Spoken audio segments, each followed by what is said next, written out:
Mm, I should save some of that for. Hi guys, how's everyone's Sunday? Happy Sunday, everyone. I know. I said Jamila is going to be joining us, and I meant it. She's going to be here in just a few minutes. She's finishing getting the eyeliner on, getting herself looking lovely, all that good stuff. I see. Oh man, we're starting off high and fast with Jennifer saying she unfriended a COVID denier today. Yikes. One of your oldest friends. Oh, this is who amongst us has not lost a long-term friendship with someone who just couldn't. Anyways, I'm doing my usual. I need to see if I can lure people in here with a bit of what's the word I'm looking for? Trickery. What should I comment today? And hold on a second. It's always strange to see myself talking back at myself when I open the video on here. What should I throw in the comments to try to lure people in? Let's see. Uh, IDK, why I thought you were going to go live on Twitch. I am live on Twitch right now too. I'm on Twitch and my YouTube channel and on Facebook.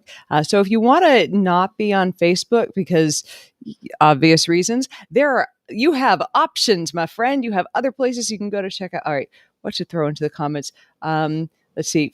I normally say free beer. I'm going to write free the nipple today and see just who that draws in, because as you guys know, or some of you guys know, or some of you guys have observed, you don't always get notifications when I post something, but you get notifications when I comment on something, and this is why I comment on fucking everything I write. And it's not that I think like after I write something, oh, they needed an additional thought from me. My audience just wanted my commentary on what I wrote because my words are that important. Like I don't have that thought in my fucking head. I'm not that like I'm like everyone's a little full of themselves, but like my full of myselfness stops a little before. Anyways, uh, I comment on especially the it's I comment especially on the moments of science because the number of people who've said I would never have seen this if you hadn't commented on it, and I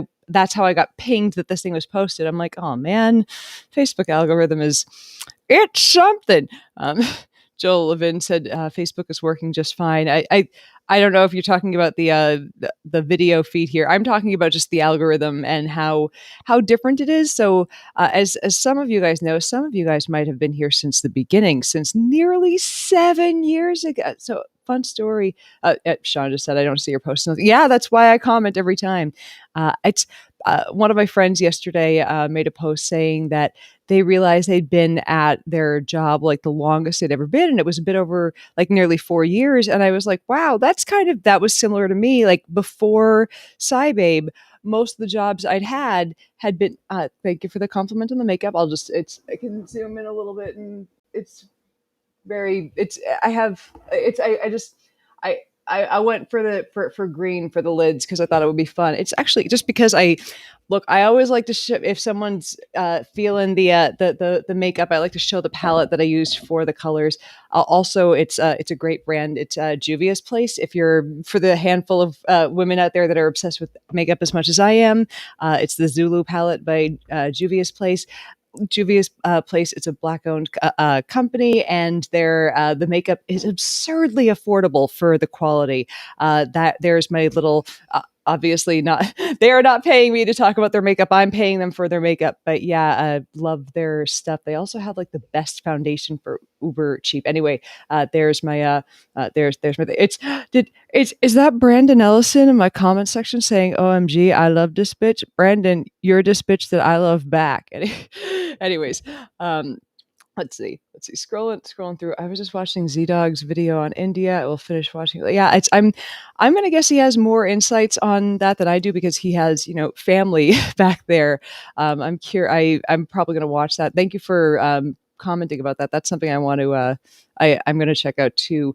I know I said on Friday I was going to read up more on the Jesus fucking Christ, what's happening in India situation before this, and I did, and like it's like basically every your hair is very Jeannie Shrimpton. Is Jeannie Shrimpton's hair out of a box? Because this is a wig. This is a fairly inexpensive wig too. Like most of like it's my hair is, and I've said it before in here, but if it's your first day here, my hair is very very thin, and the longest it'll ever grow to is about my shoulders. And I like showing up with super long hair sometimes.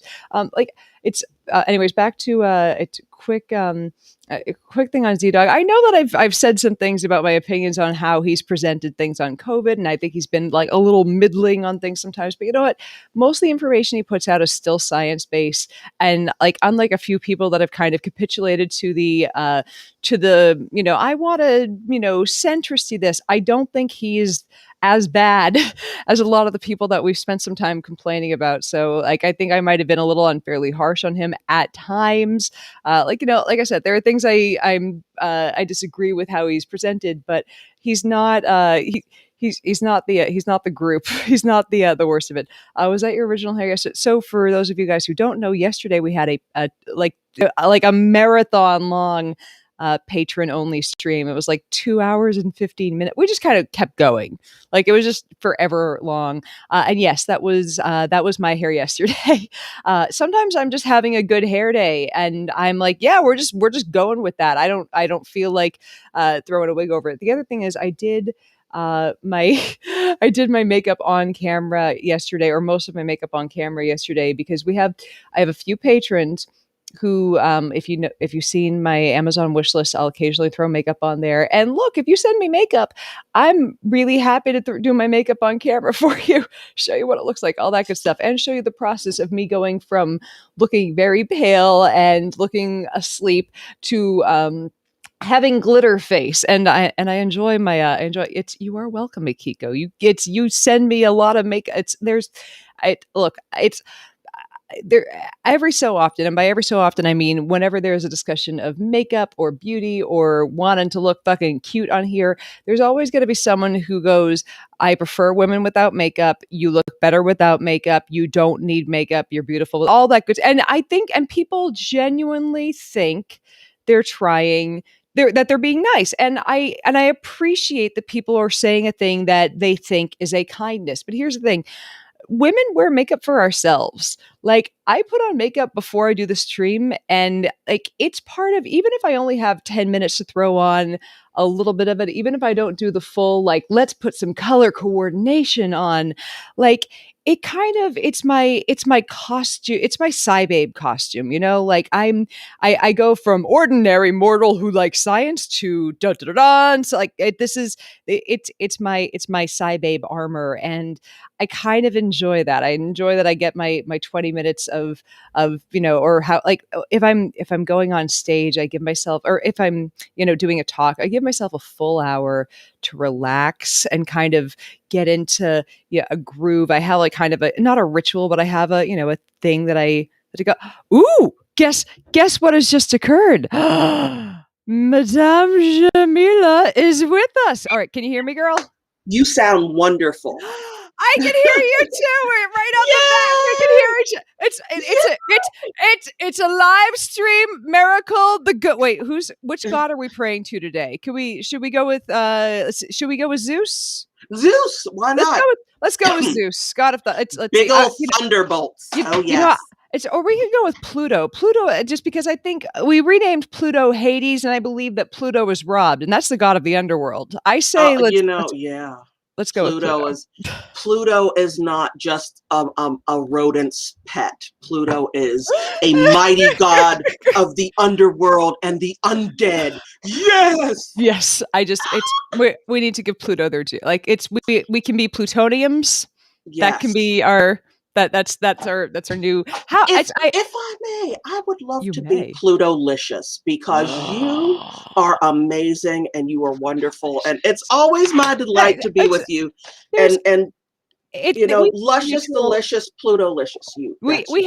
We have a mutual admiration society. There's a reason that I think I've had you on here more than any other of my friends whose work and whose joie de vivre and whose personality I respect. So I enjoy, I appreciate you is what I am saying. Thank you. And the other thing is my Yeah. audience appreciates you because like whenever I'm in my Discord server and it's like, who do you want back on? Like the first name that comes up every time, Jamila. So Oh, well, you there know, it there's love. it is just it feels so good. I okay. I have just Yeah. I'm Update going the through. audience. Tell Let's you see, what let's see. tell everyone what you're up to. Okay, here's what I'm up to. Okay, so I just had to do this exercise. I'm in a master's program for comedy writing, and I am loving it. It's keeping me sane. But we had to do this exercise where we were our 5-year-old selves, and it really impacted me more than I imagined it would, because when I was 5, I wrote this manifesto that said, Saturday Night Live wasn't funny anymore. This is before Eddie Murphy came and saved the show. So that happened when Wow. I was 6. And I said, Saturday Night Live wasn't funny anymore because, of course, most normal parents let their 5-year-olds stay up until 1 in the morning on, Sunday morning. But that's the family I have. And yay, thanks for it. But Nice. it wasn't funny. I needed to go there, and I needed to make the show funny again, and Yep. write the scenes for them to act out. I didn't have any of the language clearly, but Nice. my mom read this to all of her girlfriends in the kitchen, and it was 1980 pretty much. So I remember it being smoke filled and gin soaked.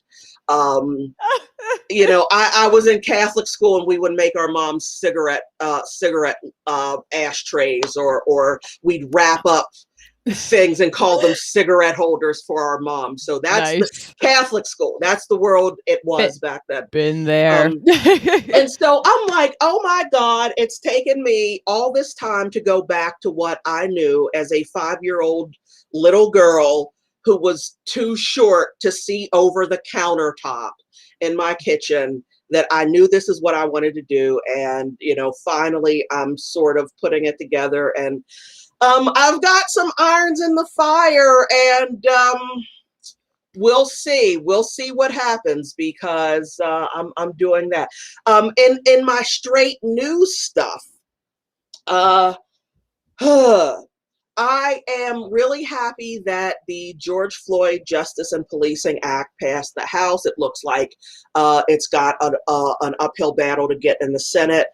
One of the most important things in that act is that it will create a database so that, let's say, cop Jamila in City A is known for beating up people.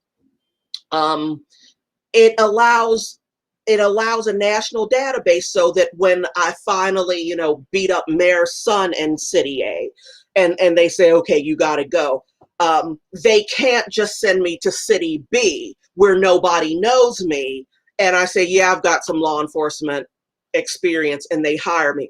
That's, everybody knows Sorry, well, everything. I just want to apologize while I'm trying to fix the screen. As I'm like, I Oh, tried to get me minimized on the screen, and now I'm like, why can't I get my face back on with both of us? So I apologize to everyone oh, who's watching, going, this is just yeah. me not knowing how to function. Give me a quick. Why is this not?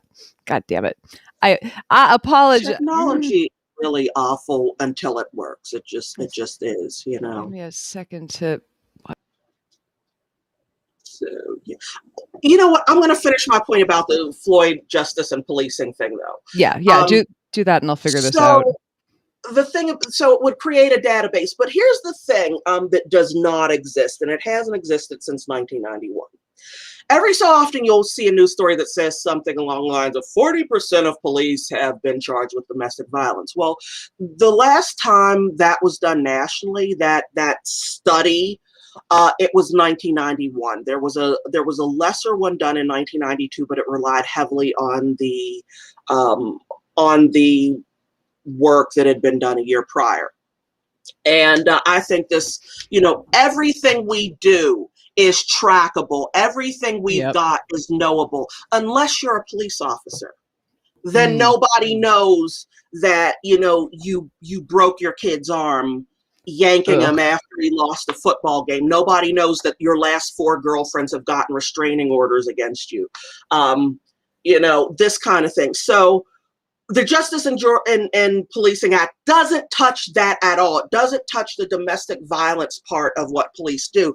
And we can say with near exclusivity, there are no police officers who have been charged with repeat excessive force brutality charges who do not have at least one instance of something in their home, be it a mom, be it a sibling, be it a child, or a life partner. And I think that's a big, yay, both of us. I figured out I was trying to put maximize on both of us. I just needed to not maximize either of us for this. I'm like, was I blurry before, or is that just my screen? I don't know. I think it was just your screen because I saw you you looked crisp and clear to me. Oh, that makes me so happy. Yay. So anyhow, my fantasy is that I find a data scientist or a data journalist who can help me go through all these different policing organizations. Check the, so I'm kind of making that true. So the David Schwab says you got to consider the people who want to be cops. They were often bullies in school. Yeah. Well, it was funny as you were picking that up. I was clicking on it. I am a cop's kid. I grew up with a cop. I'm a cop's niece. I'm a cop's cousin. My whole family is law enforcement, and clearly you've got some kind of crystal ball that shows. Yeah. It is the before I go off on all police. Hashtag not all police. Oh, feel free to go off on all police. This is there was a perfect I forget who said it, but more than one person has said it, obviously. Until it's not all cops, then it is all cops. Well, they talk about bad apples, but the whole point is that you've got to get rid of the bad apples. They spoil everything. One bad apple spoils the whole bunch.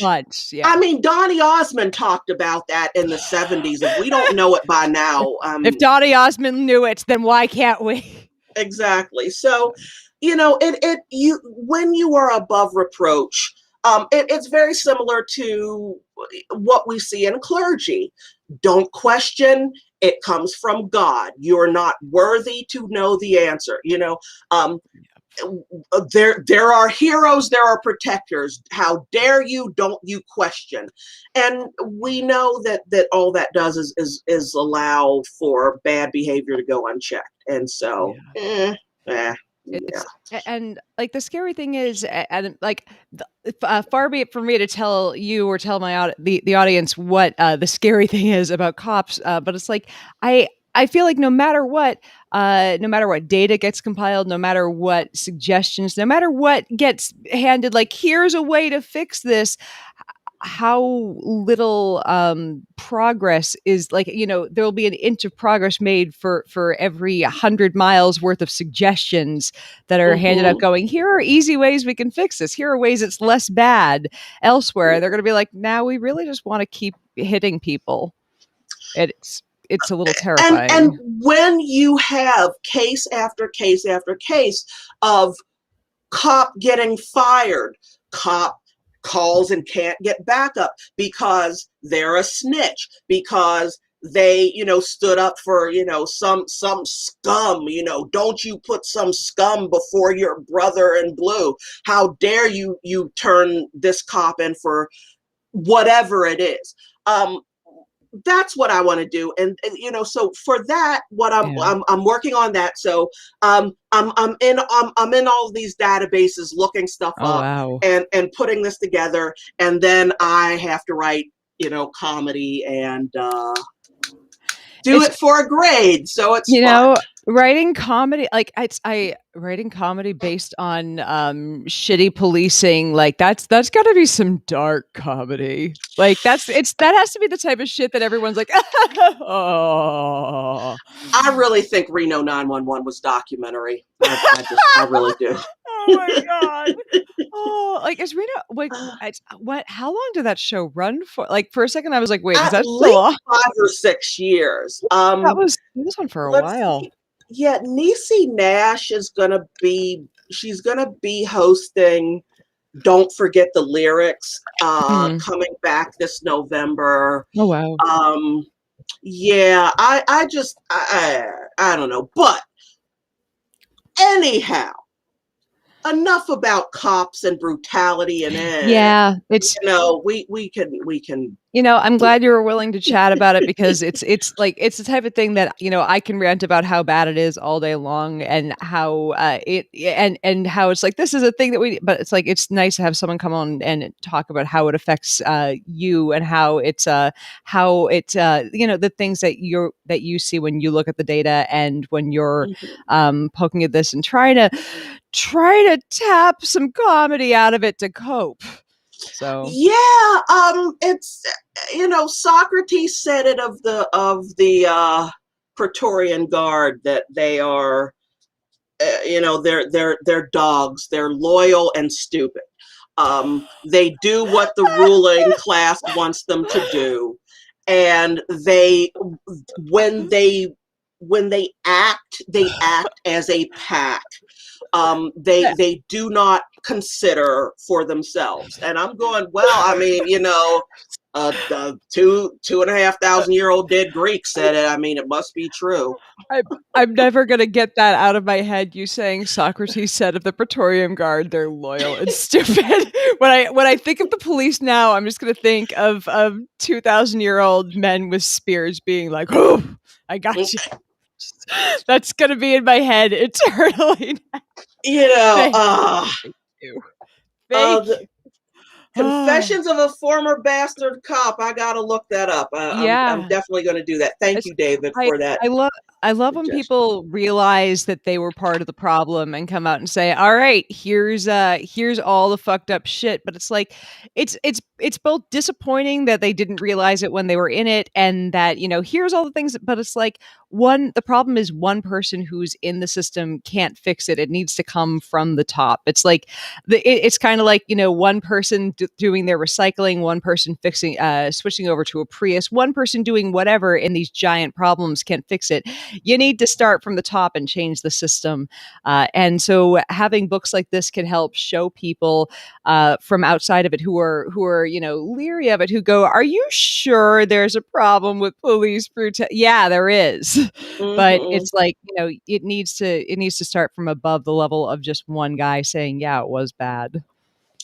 Indeed, indeed. So we can, we'll when I suck at grant writing, and you Paperwork not my thing either. I feel you. yeah, I'm just like, okay, uh the second I kind of have the avatar of the person I want to come on board with me with this, because I need somebody who is much less monkey minded than am I. I need somebody who is more OCD to my ADHD, who can actually write a little bit of code to scrape name, address, date of birth stuff. I Um, was I was misdiagnosed as OCD and then re-diagnosed like this last week as ADHD. So we're two peas in a neurodivergent little pod, my I, friend. and it's well, welcome to the sisterhood. I I mean, I always thought you were one of us, but Yeah, it's like the number is funny because like for my husband and I have like for a long time tried to figure out where we've had communication problems because he has it's when we knew we had severe depression issues when we first got married, and over time, like, I was like, you need to go back to therapy because this is not the best it can get for you. It's like this is not you can't stay this level of miserable and say this is the best. Anyways, went back to therapy, figured out he was bipolar, and the depression got better managed from there. The thing is, after that, it was like, all right, now some of the communication problems are obviously on me, and like it was so hard to get a therapist to honestly look at my brain and go, oh, you're a woman with ADHD, because if you're a woman, it's obviously hysteria, or wandering uterus. mhm. It's always depression if you're a girl, Well, you always. know what? And I'm here. Here's where I get on my soapbox that goes. Oh, okay, okay. It's So, number one, we always have a soapbox for you here. you're a woman, so clearly you don't understand the sciencey things about the brain and you don't understand yourself. You have a Which was lady my brain, you problem can't too. know. Yes. But then again, I've got a black lady brain. So Oh, yeah. I mean, Oh my I must god. have seen it on Grey's Anatomy and I'm Oh repeating god. such. However, when I went to a woman doctor and then I went to a black woman psychiatrist, both of them instantly went, how have you never been diagnosed? Just in the Right? way you explain yourself, they're It going, sounds you like really ADHD. seem as though you're inattentive. Both of them within a Yeah. week of each other, not knowing one another, said, you seem as though you suffer from inattentive type ADHD. When you were in college, did you ever turn in anything early? And I choked after getting revived.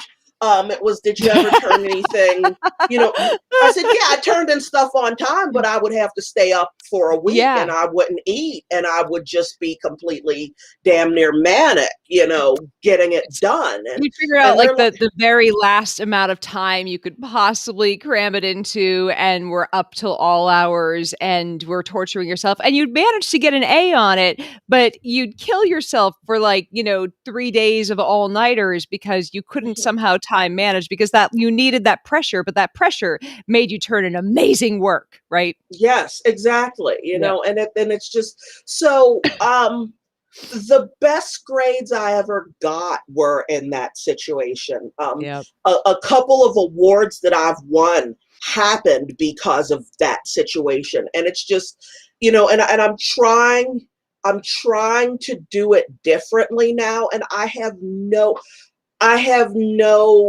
infrastructure in my life to support me doing a little at a time. Like my shit is due on Friday. I am 20% done right now. I'm not going to sleep, eat, or I'll probably shower because that wakes me up at like 3 in the morning when I'm falling asleep. I get in a Yep. really cold shower and come back and then bang out some really great stuff. But yeah, it's yeah. Yeah, Yes, it's yes. interesting how many of us are getting are being diagnosed as adults, and I think it's a combination of not knowing what ADHD, like the kind of the range of things it looked like, not seeing it in women, our parents looking like the very deeply boomery. It's hashtag not all boomers. Don't fucking come Mhm. for me. There's kind of a boomery attitude, and like my mother, who of course y'all know, I have nothing but good things to say about Psy Mom. Y'all know Psy Mom is my favorite person on the planet, other than my husband. But Psy Mom used to have the attitude of kind of, it's there's nothing wrong with you that can't be fixed by what's right with you. You can sort out you can work your way through it, and that's kind of an old timey attitude that it's not her fault she had. That's what she was raised with. And I think they just kind of looked at a lot of the 88. Like, I was valedictorian, for fuck's sake. Like, I went to school on a full academic scholarship. That so like it's not, why would my parents have thought I had problems focusing when I always eventually managed to get the work done? The problem is I was managing to get the work done while tormenting myself. And as an adult who runs my own business, it's not always easy to get it Mhm. done on time. Like, there are times when, like, I watch, deadlines. I enjoy watching them come and go as they pass me by. Oh like God, like yes. that's the worst part about working for yourself and having it. Like, this is the most interesting thing I found, working for myself now and having patrons that I write for. By the way, thank you, patrons. If you would like to sign up, there's a link to my Patreon below. I love you so much. Anyways, but it's the most interesting thing about writing for patrons is it keeps me accountable, and I have to get a thing done every day, and I don't have time to fall off the map. And having that daily accountability, it's stopped me from procrastinating. It's made Mm. me it's somehow made me less procrastinative, but also, like, it's still like I'll wake up and be like, nah, I don't have to start writing until 3 p.m. some days. I'm still a jackass about it. Still will find ways. But the only way that I've managed to do that is number one, figuring out that it's ADHD that I'm working with. And number two, I haven't been medicated yet. So I've had to find um, I've had to find a medication, that's not from my doctor, and that's fucking awful. Like I've had to find nootropics that are precursors to prescribed meds, which is pretty fucking annoying to say the least. Wow.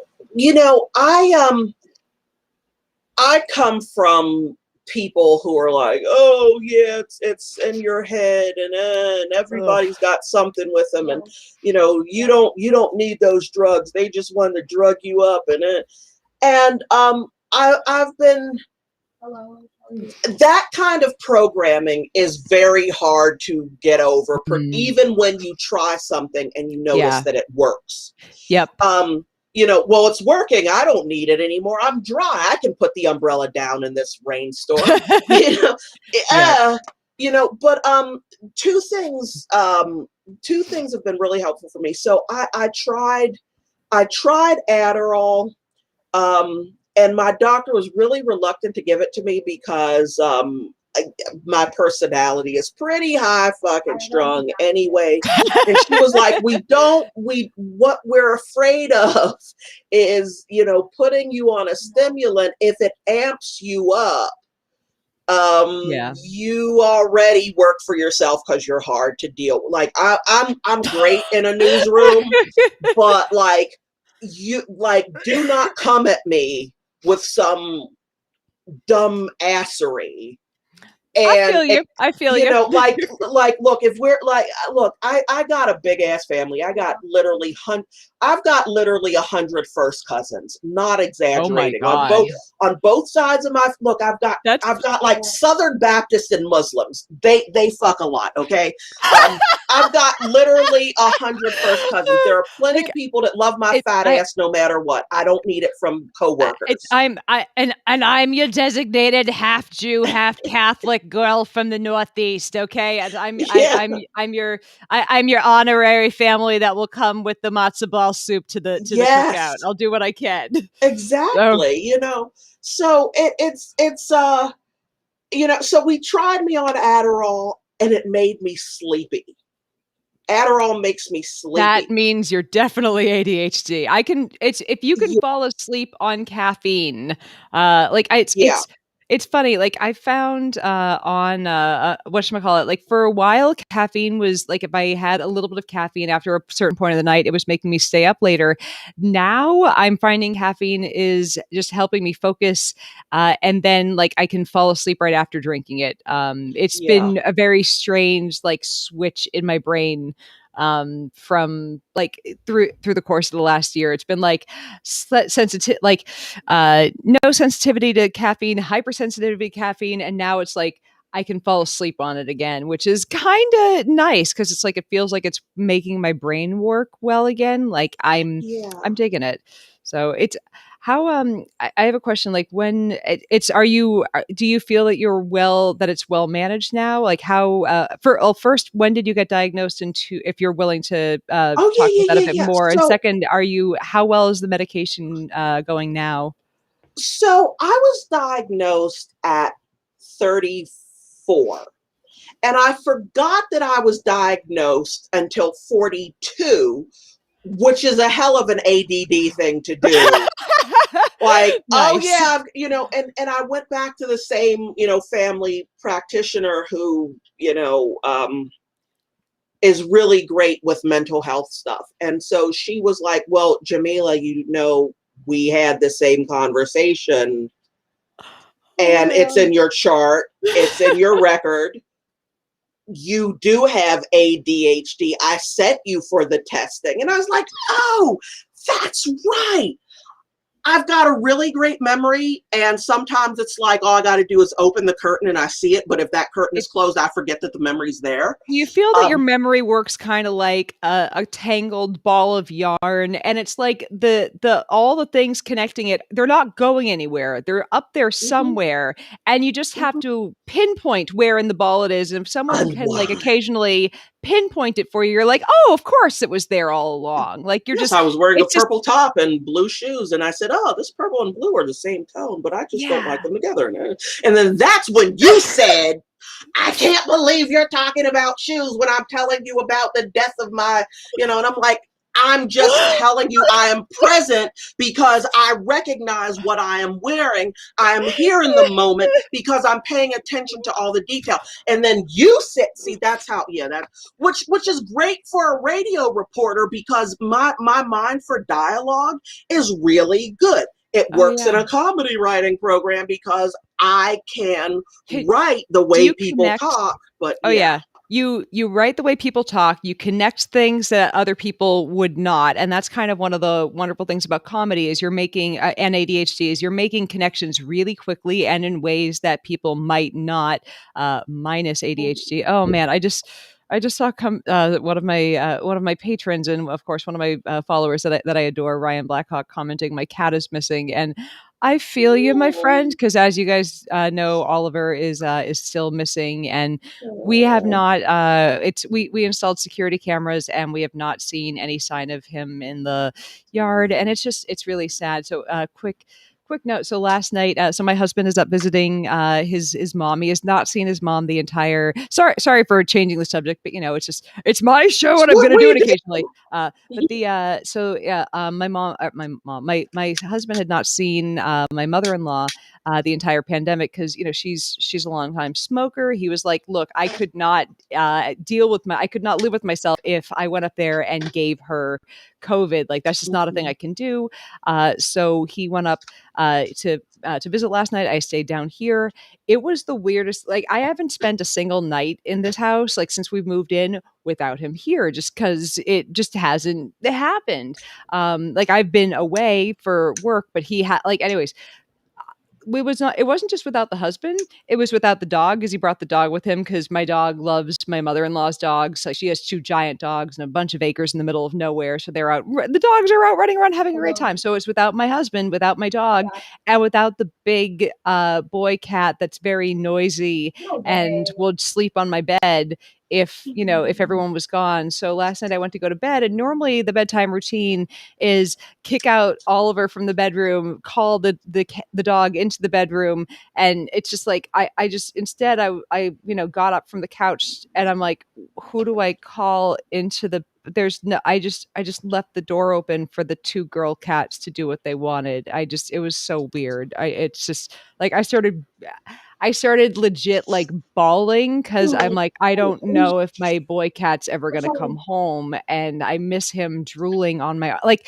It's everyone who's watching right now knows that normally Oliver's the cat that normally comes over and starts drooling on my arm. Then I pick up and hug him way too tightly, and I'm like, Oliver, didn't you want this? And he runs away, and then 2 seconds later he comes back and's like, Mom, I want more attention, and he's I don't know where he is or if he's going to come back, and it sucks. And it's so it's like the worst part about an animal running away is like you don't like because my Oliver plays fetch. There's a really cute video of him playing fetch with this little lobster toy. And he it's the worst part is like I don't know if the last time like if your cat's getting old or if your animal's getting old and sick, like you can prepare for that, you can brace yourself. I don't know if the last time I played fetch with him is the last time I played fetch with him, and that just keeps like, ooh, gut punching. So anyway, so that's the heartbreak that's happening in my head right now. Anyways, so but that's what we're gonna get off that topic. I just quickly to everyone out there that's been checking in and asking how is the kitty thing. It sucks. It like the heartache changes the shape of it, the type of pain kind of changes day to day. Like it's not present in the same like constantness all the time, but when it hits harder, I think, because it's like Yeah. someday the longer he's gone, the more I think he might be gone. But also cats just kind of come back after a Yeah. while sometimes. So I also, the hope will never entirely be gone. As Robert Kirkman just asked, is your cat older? He was a stray when so he was so my husband and one of his ex-girlfriend, he was the cat of the ex-girlfriend, and the ex-girlfriend left the cat with the husband. And it's funny because he will always bitch about the ex-girlfriend. I'm like, hey, that's the one good thing about the ex-girlfriend, she gave you an awesome cat that I love so much. um but yeah, like, so we think that Oliver's like 8 or so, so not old enough to have passed away really. And he's a great fucking cat. But it's like I said, just the shape of the pain just kind of changes. Like it goes from being like, yeah, he's gonna come back. It's like it's just I'm sad that he's not here to like when you think about when the thought creeps in about it, it's like he's not here and maybe he's not coming.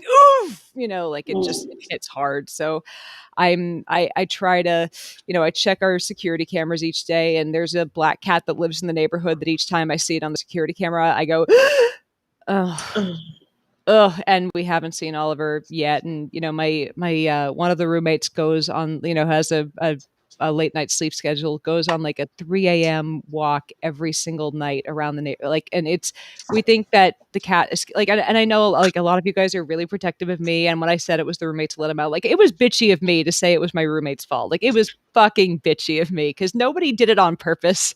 Like no one in my house wanted the cat to get out. And it was really fucking cunty of me to be like, in the room, but like they didn't let him out. Like the cat got out.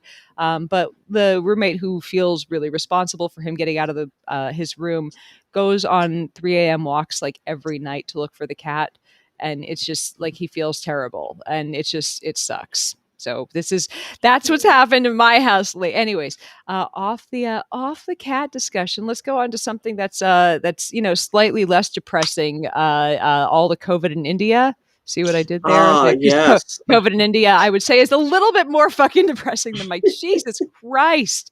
Like the worst part is we don't even know how bad it is because like every single day when I'm like, all right, is it 200,000 cases? No, 230,000 cases? No, 300,000 cases. Last time I checked, it was like 400,000 cases a day. And they're like, we don't know. It might be 10 times higher than that. Ah! Like and I mean today, like so we discussed this a couple days ago on Friday on the stream, and I wanted I was like, all right, I haven't checked into why I see Ryan Blackhawk saying thanks Modi. And someone asked, "Can I explain double mutations?" Not off the top of my head, but basically the long and short of it is two different kinds of mutations that our body does not that's going to give it different kinds of ways to get into your body and fuck shit up. But here's the long and the short and dirty of it. And this is I apologize for just reading you a thing off of Google, but here's a starting point for us to discuss from. What caused India's COVID surge? Researchers believe there could be a number of factors at work in the surge, including the B.1.1.7 variant from the United Kingdom and the B.1.617 variant from India, relaxed restrictions that led people to mingle, including at political rallies and religious observances, and low vaccine coverage. So that's what the fuck is happening. It's like we're still not sure, and this is like we're still not sure if these strains are quote worse than the ones we've experienced so far, or if it's just more people are breathing on each other and spreading it.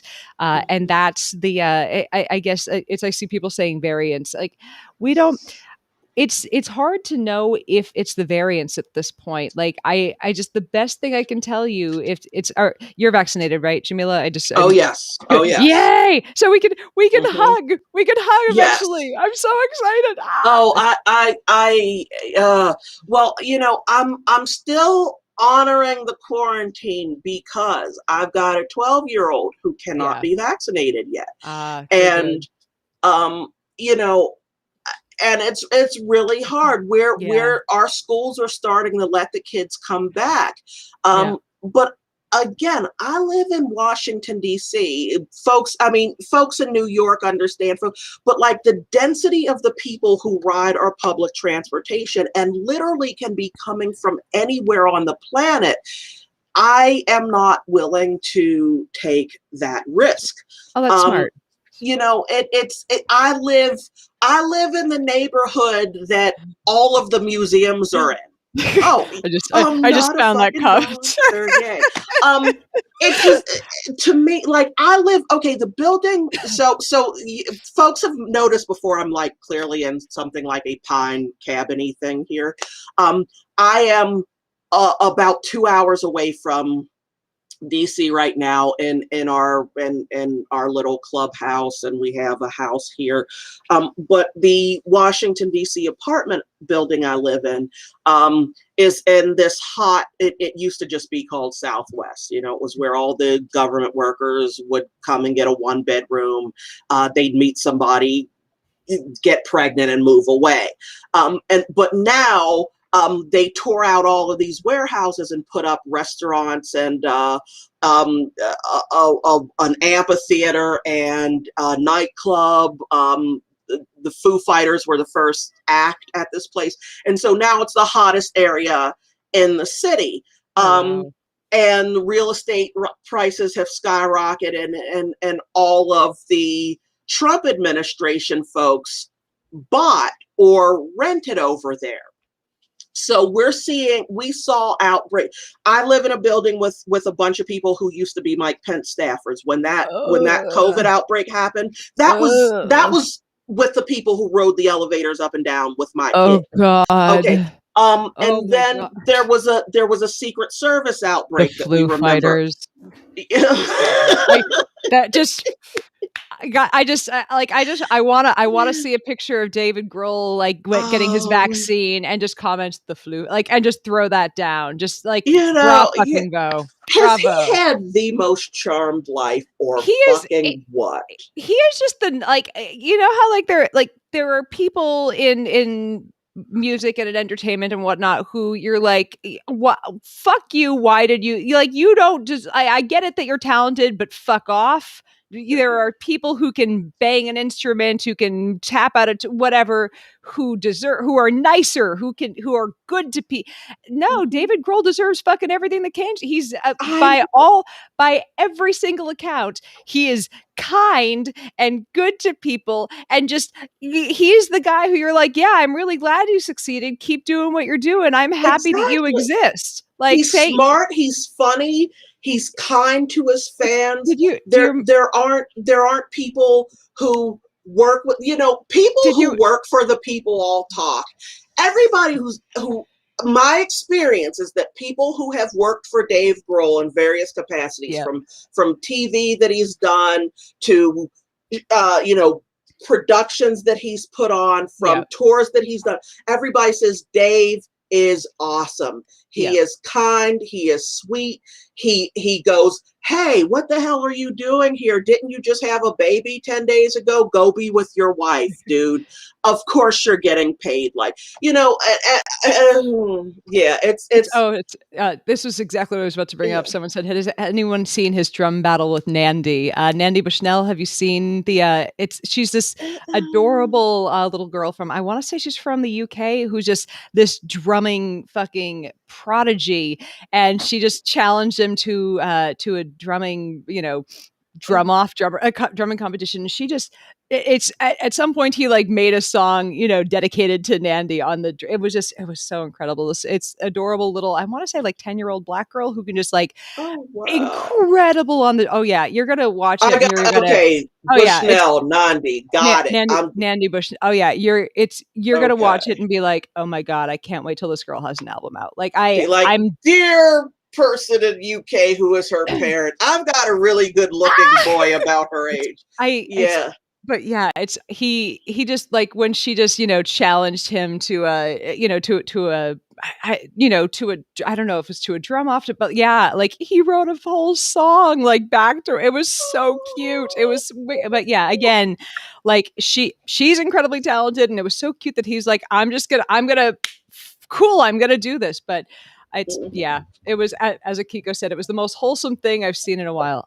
It's Oh, I that's see awesome. I see a couple people asking about immunity to coronaviruses. So Mm-hmm. so I'm going to go into this. So there's so anyways, we're not sure how long immunity to various coronaviruses lasts. So there is evidence that that immunity to SARS classic, SARS-1, the one that really fucked up a lot of things in about 2003, immunity lasts, that people who got SARS-1 still have some immunity now, like 17 years later. They had very strong immunity for at least the first 5 years. Now, people who get coronaviruses, the four endemic ones that we've known about for years and years and years that cause common colds, generally for at least 1 year, at a minimum, say you get a cold, and they've done challenges on this where they infect people with and it's there, like, there are ethics of of giving people a virus, but like if it's a common cold where nobody's going to get where everyone has healthy lungs and nobody's going to get dead from it, you can Mm-hmm. infect someone with a cold, see the effects from it, and it's fine. So they've done challenges where they've given people a common coronavirus, that one of the types that causes a cold, and a year later tried expose them again to see what happened. And in cases where they've checked it a year later, most people either didn't develop any symptoms, or if they did, were incredibly light. So in general, we keep our immunity for at least a year, from what we've seen. So there are going to be a couple things that happen with regard to this coronavirus. Number one, we don't know if it's going to get more contagious. We don't know if it's going to get more deadly. We don't know how many variants it's going to it's going to branch off into. So, and we don't know how fast it's going to take, because at first we thought it was mutating much more slowly than the flu. So we're probably going to need boosters. It's probably going to be 5 to 10 years before we know if this thing's going to slow down into something that's less deadly than it is now. And there was there was likely about 140-ish years ago, there was like one of the coronaviruses that's now a common cold caused an epidemic in I want to say in Russia in the 1890s or 1880s. That was late 1880s. That at one point was thought to be the flu, is now thought to possibly be coronavirus OC43. That eventually just it went from being more deadly to being more contagious, and that's kind of a thing that happens with flu variants. It's kind of the same thing with H1N1. Went from being very deadly to being it's still deadly, but went from being more deadly to being kind of less deadly and more contagious. So that's a thing that could happen with COVID. We just don't know yet. And I wish I could tell you what will happen. None of us can. We just gotta keep getting your vaccines, keep up with the news, try, like, and when it comes to hanging out with people and seeing people again, I know you said you're like, I'm not opening up again. Our rule at our house, you can come over. You need to show me your fucking vaccine card first. Yeah, yeah, and that's loving. That's kind. That's Yeah. we don't.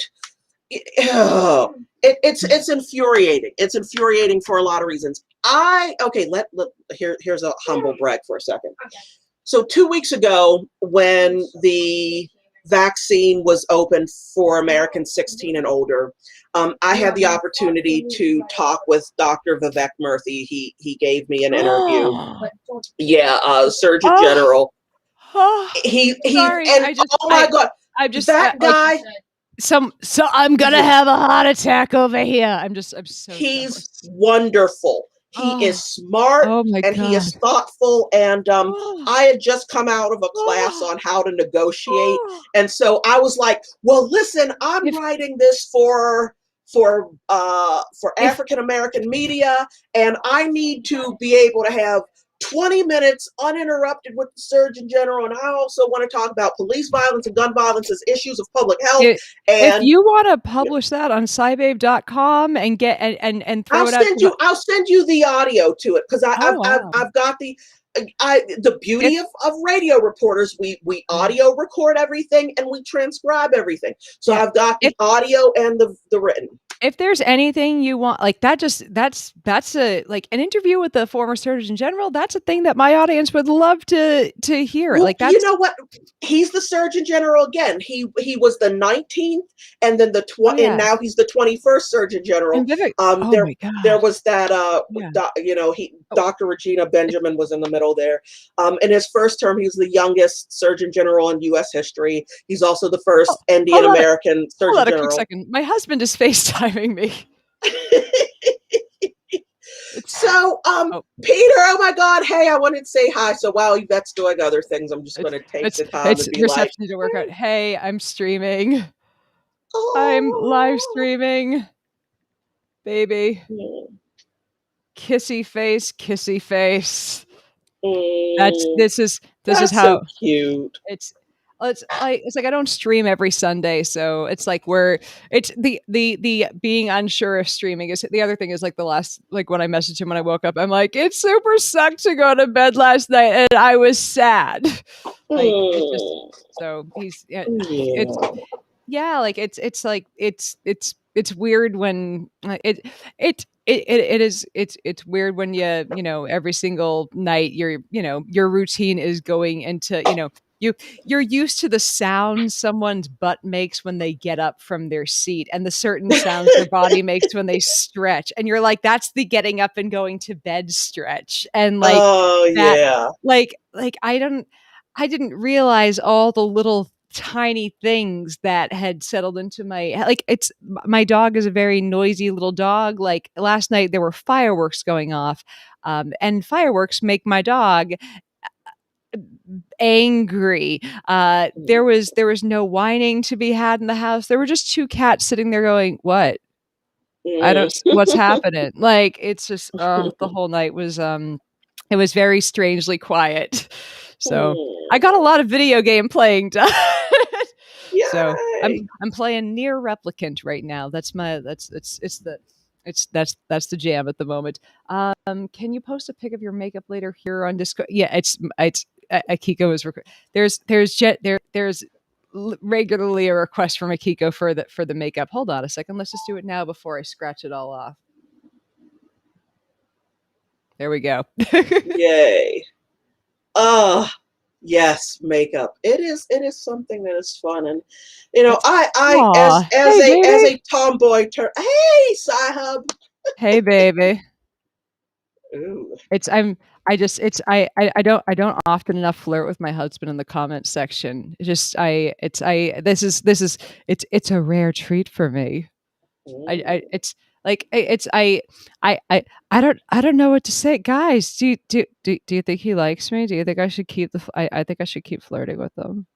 He's pretty cute. I think I'll keep. Anyways, He's watching with mom. oh, hi, mom. It's like it was like part of the reason I stayed home was because like it's like the cat's not home yet. In case comes home, I like one of us. Like I wanted to be home to like smother the cat with love, obviously, but also he hadn't been up to see mom in forever, and through the entire pandemic, and it was nice for him to get up and see his mom.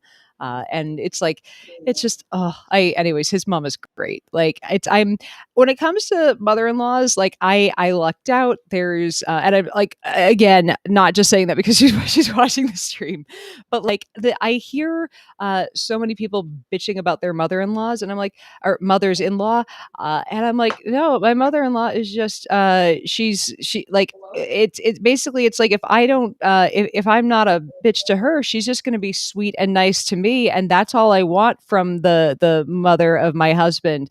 And she's super sweet and nice, and that's great. But yeah, she's adorable. Also she might grow pot that comes my way occasionally, which is fantastic. So that is We've got to talk. so I don't know if people, well, how I'll put it. There is a movement to include more African American women in the cannabis oh yes. industry, because much like venture capital, statistically speaking, we don't exist. There are so few of us Yeah. in the industry, um, not including the retail portion. Um, Yeah. and I have to be honest, I've just it's not something that appeals to me. The do it the no the Let me be clear, the use of the product.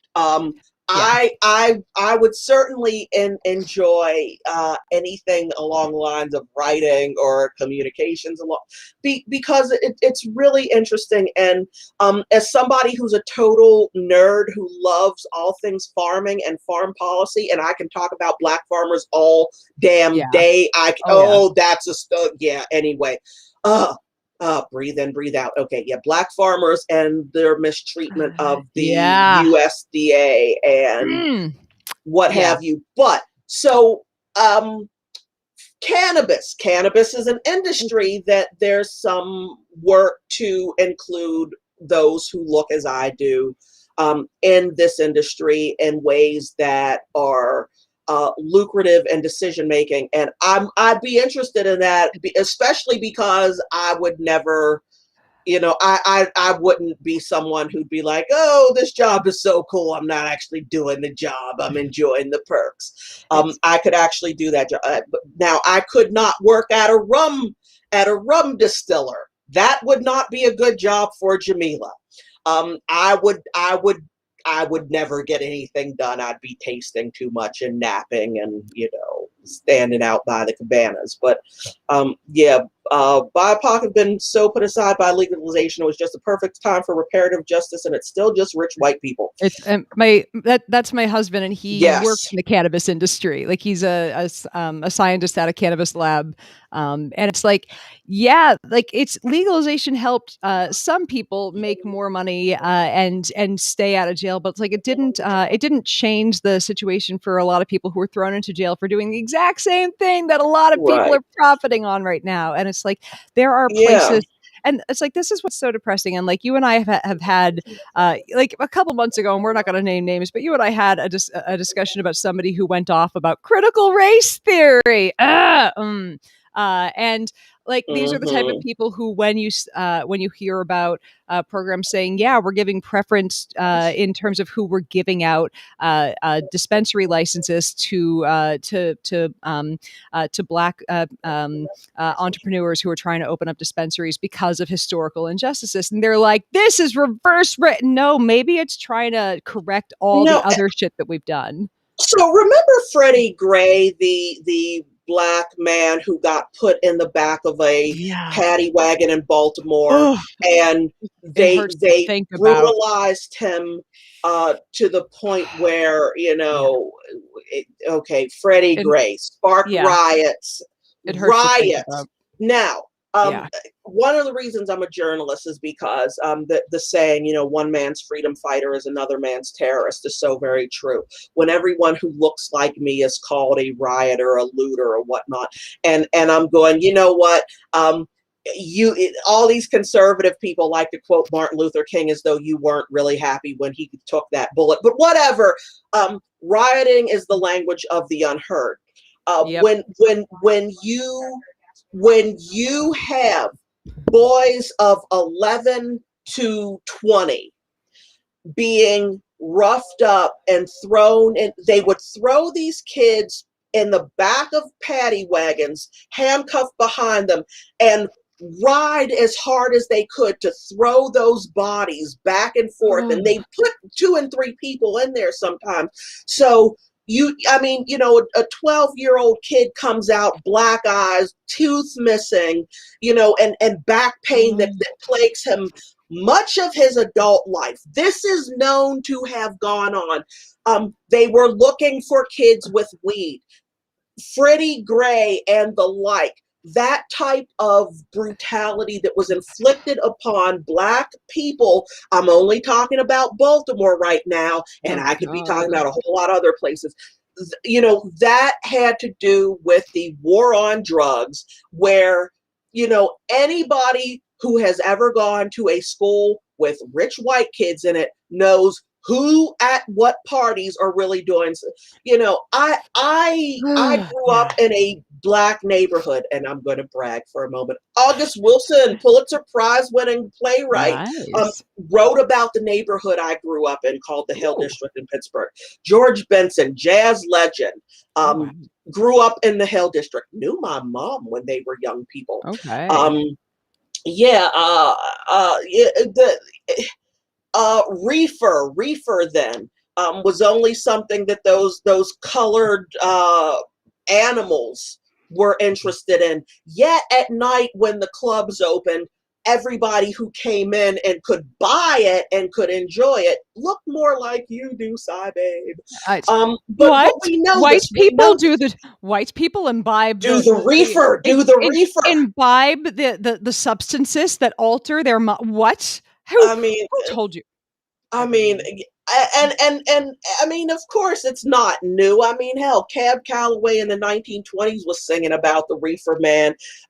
We know that the founding fathers like to smoke hemp. What the hell does that mean? It's like You know. even the word marijuana was just a rebranding to it was just, if I recall, a racist rebranding to make it look like it was Mexicans who were doing the bad thing with the drug. Like there is nothing about the way that we treat marijuana in this country that is not fucked. Like Right. like there's like, just speaking from a background in toxicology, like it's if we were to discover, there are a handful of drugs that if we were to discover them today, just look at the toxicology of them, we would treat them entirely differently. Alcohol would be much more tightly controlled, and weed would be like completely legal, and we'd have no, like, it would be like at the age of 18 it would be legal. There would be Mm-hmm. very little prohibition on it, because they'd be like, wow, this is a drug that relaxes people, doesn't has never killed a single person, and seems to have medicinal value. Sure, make it legal. Alcohol causes all these social issues, kills people Mm-hmm. constant. Like, we should lock this stuff up forever, Oh which, yeah. they shouldn't, because prohibition's even worse and causes another slew of issues. But like, it's interesting the attitudes on the two of them and how the legality of it kind of shapes the attitudes on it too. And the legality of it shapes the way that we look at people who use those substances. Mm-hmm. I So, just find it hilarious. Like, okay, so like all these um I forget what they're even called. The American flag with the blue police, like the oh whatever. God, the thin Those blue people. Yeah, liners. yeah, those so you see You that mean at the fascists? well, yeah. It's the way to say fascist without But we saying don't fascist. understand what fascism is because we didn't pay attention and we don't even know what democracy. Anyway, the point I wanted to make by bringing that up is you see all of these NASCAR fans, not all NASCAR, flying that. And I'm like, do you know your fucking history? Do you recognize No. that the reason that NASCAR and driving was about evading police with moonshine in your car, souping up your ride so that you could like get away and put on boost of speeds and back and and back hollers with where you're going up and down mountainous roads and you don't want your stuff to fall out while you're running from cops. Like everything about how the hell do you like outlaw country music and you're flying that I'm a bootlicker that loves my Waylon Jennings and my moonshine. It's like, okay, like what in the Candace Owens hell oops did I say that out loud? I'm sorry. I Sorry. just, I just, oh Pardon man, me. Lenny Bruce. Yeah, okay. See, I Lenny was Bruce about to did throw it. that one on the screen. Like, Yes. I wanted to make a quick comment on the. Oh, come on, let me just get that up there. Wrong Yeah. comment. It's the quick thing about this. So a couple years, so some of you guys know Penn Jillette and I, like, we haven't been like buddy for a long time, but we used to hang out, and I told him a few years, like, when ages ago, I said to him, I think by the time I'm 40, pot will be legal federally. And at that time I was like 31, 32 maybe. He's like, you think it's going to take till you're 40? I'm like, and he thought that was ridiculous because like my theory was it would take until pot was legal in state, like it would take until it was legal in states where over like 50% of the population lived, because that's kind of what it took for gay marriage to become legal federally. Mhm. Like once over half the population had it legal for them, like it would tip over federally. And Penn was like, you think it's going to take that? It's only going to take a few more years. I'm like, I'm leaving room for, what's going to happen with who gets elected at the federal level to fuck everything up. And I was right, because we went Mhm. backwards for a few years, and I don't know how much longer that will have pushed back possible federal legislation, because Biden's like, I don't know, the kids with the reefer, it's going to be bad if we let them smell. Like, that's going to be the end of civilization. Like, Like to be honest, I don't do it. I don't have any interest in doing it. It's not my thing. yeah, I like red wine. I like rum. I like the occasional whiskey. Um, nice. but I can tell you part of the reason that, you know, growing up, I remember I had friends whose parents drank a lot. I had friends whose parents did a lot of reefer. The kids with the reefer parents always had frozen pizza and Doritos in their house. My parents would never let us have Doritos in the house. They're like, food shouldn't be neon colored. So Fritos, Cheetos, like we didn't have that. But my friends whose parents did the wacky tobacco, they had it. The kids whose parents drank a lot, they didn't really have food around like that. They didn't have parents that were like, you kids are making so much noise. Their parents would be like, you damn kids are making noise. The mellow parents with the food. I'm like, okay, well, this can't be all bad. But whatever. I just, me and my sleep inducing Adderall are just going to stay over here and have a glass of wine once in a while. I just recognize, to be blunt, and I'm just going to say this really quickly. If anybody needs someone to help them in any way do messaging or reporting around cannabis in their places, hit me up, because the freelance journalist who's been Maryland is all over the place. They're like 2 steps forward, 3 steps back, trip and Yeah. fall, skin the knee, put a band-aid on. They're 5 steps forward, 6. They don't know what the hell they're doing in Maryland. And depending on where in the state you stand, the laws contradict. So it's crazy. But being that I'm so near Maryland and I've been looking at that, there aren't a whole lot of places around the country that I can't read their legislation, understand it, and then go to research and whatnot. I really should have gone to law school. I mean, I really, I'm like the youngest American to learn journalism as a journeyman's trade, where I would go into the newsroom and my news director would scream at me to get out and don't come back until Oh I had a no. story. Yeah, Oh there was a jeez. lot of screaming. There was a lot of throwing things. There were flasks of whatever in the desk. Oh my They god. had just stopped. It was 95 when I got into my first Wow. newsroom. I was in college and whatever, and the hubris of youth. I didn't know what the fuck I was doing, and like they had just taken the ashtrays out of the newsrooms, and like It's so you had these twitchy ass, grumpy ass old people yelling, go find a story, and oh my once in god. a while, like, and everything was wrong and you couldn't do anything, and like it was just beating you until one day they'd say, put it on air, and there'd be no changes, no nothing, and it was like, oh, the pride of having conquered. It would have been like being invited into the fight club. You've stood on the porch long enough, you get to come inside. You And finally did, you did the thing they wanted. You're in the club. You got the you yeah, guessed the password after enough. exactly. You figured out Rumpelstiltskin was the name. Damn right, and no more of this spinning straw in the gold bullshit. Now you Nice. get to just It, keep the baby. it's Keep the baby. Akiko is a trusted advisor here on the page, and she went to law school and has said, don't do it. Don't do. Okay. It's Okay. like Well, Yeah. We trust her advice here on the page, and if she says don't go to law school, don't fucking go to law school. Yeah, I need to hurry up and yeah, I'll keep retaining lawyers. You're trying to figure out what you want to be when you grow up still. Uh Look, Pretty much. I We'll don't know see what I how want to this be when I comedy grow up. pans out. I'm crossing my fingers and toes. There was a job that I really, really wanted, and they didn't give it to me. They gave it to someone who, to Oh be yeah. blunt, is not as good at it as I am. Oh, I know. They're not. When you were going up for that, I told everyone out here, I'm like, guys, I know we don't believe in the power of prayer, but pray for Jamila. And they didn't give me that job, and I said, okay, I've got 3 years to make them sorry they didn't hire me. I can do all things through spite, which strengthens me.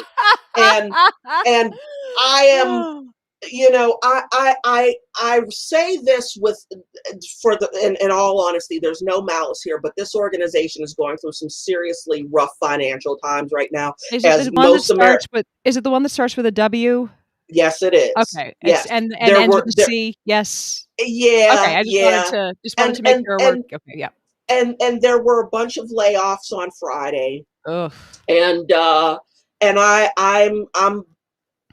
really want them to succeed so that when I rise to my own power, they will know that they could have had me and didn't. I need them to do well, and then when I have my own, better platform, and I say, I was supposed to be doing this job, the one that you're interviewing me in right now, but they hired you instead, and that's why now I'm doing cool shit and you're hiring me. So maybe we should start a podcast called All Things Through Spite, which strengthens me. Damn right. Oh, yes. Like, has anyone has anyone named a podcast All Things Through Spite? Like, Google is our friend. Yeah, All Things Through Spite. Nothing's coming up. Like, yes. I'm just saying, like I see that I see it as a cross stitch pattern. Like, but I don't like it was funny because I told my patrons yesterday, like, and it was like, because you and I had discussed starting up a podcast, and it was right after I left my other podcast for reasons, but it was, and I realized, like, one of the things that I told my patrons, or told everyone, was like, yeah, the reason I left my old podcast was time, and there were other reasons too, but like, I realized, I'm like, oh shit, I really did leave that podcast because of timing too, because I have like far less free time than I expected when I started really getting into writing, for just constantly for the column. But I'm like, as it's starting to calm down, like the thing that we discussed for the idea for a regular podcast, I'm like, I could start to work this in like in a month or two. But we talked about doing a podcast just called What's the Narrative, and try to do a couple of news stories each week, and we work in a couple of our friends that are trusted voices in the community. And it's like, do we do that, or do something called All Things Through Spite? I got a counter offer for you, Yvette, and it goes a little something like this. I am in love with the Clubhouse platform. I've never been on there. It's going to open up to Android users in the next 2 to 3 weeks. So by June of this year, Android users can be on the all voice social media platform. And I'm going to tell a very quick story that explains why I love this platform. And it is my dream to be able to get in front of the founders, because they're not exploiting this app the way we journalists really could be using it. And you as well, Cy Babe, you need to get on Clubhouse, and here's why. One of my roommates told me that yesterday, so this is a sign, I think. Yeah, you have to get on Clubhouse. So I got on back in November, and everybody was like, yeah, I've been on for 6 months, and I felt like I was late. You're not late. You're not late. It's the Wild West out there, and nobody knows what they're doing. Yeah. But Dr. Susan, what is her name? I can't remember her name, but Black woman physician who filmed herself in the ER explaining that she had COVID and was not getting the standard of care, and she was certain that she was going to die. Oh my God. She did wind up dying 2 weeks after filming that. Oh, Jesus. Oh, if anybody knows her name, please put it in chat, because I I don't wish to disrespect her, and I'm I too feel ADD to like go and start Googling it. I feel like I saw the video of that, and I don't like, I'm Yeah, almost sure I saw the video of her, looking for help, but yeah, geez, that yeah. was awful. So I went on, I'm new and I'm bopping around Clubhouse, and I saw a room, Dr. Susan, whatever her name is, say her name, Black Women Doctors. I go in this room and there are 100 Black women physicians, other physicians too. Everybody was in there, but Yeah, they were centering the voices of Black women physicians. nice. I'm a researcher, you're a researcher. Let me tell you what happened within an hour. Susan Moore, thank you, thank you, Ted O'Connor. Dr. Susan Moore, say her name. That was the name of the room. I got in and I raised my hand, and they brought me up on stage. And I'm like unknown at this point. I've got like 5 people following me, and you get vouched for on this app. People follow you, and it kind of said you can't get on the app without somebody already on the app saying yes, I support you. So if you go on the app on Clubhouse, Jamila says yes, I recommend Yvette. So people go, okay, well, these are people who probably know what the hell they're doing. Mm. I got on stage and said, hey folks, I'm a journalist. I cover Black folks in STEM. I cover health. Often I need a doctor to speak to something, and I would love it if I could have Black women. I don't have enough in my Rolodex. If you are interested, please look me up. I am who I say I am, but I need your cell phone number and your title and the hospital you work at. Please send that to me. And they go through, you got to DM people on their Instagram or Yeah, Twitter, but I said yeah. DM me. And when I need somebody, if you're willing to let me call you and use you, that would be great.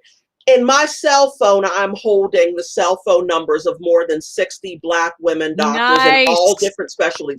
It's so How whenever hard would that have been? I it's here's the other thing about that. Yeah, have you ever heard, and this is something that I hear all the fucking time, from people in the science community, people especially in the fucking skeptic community. Well, we would get a person who's a Black, insert group here, Mhm. expert to talk at this, but we just can't find a We Black, can't brown, whatever. find anybody. We can't. There are We no Black we only neuroscientists. we only know white people who are atheists who can speak at our. Fuck you. They're out there. Mhm. You didn't look.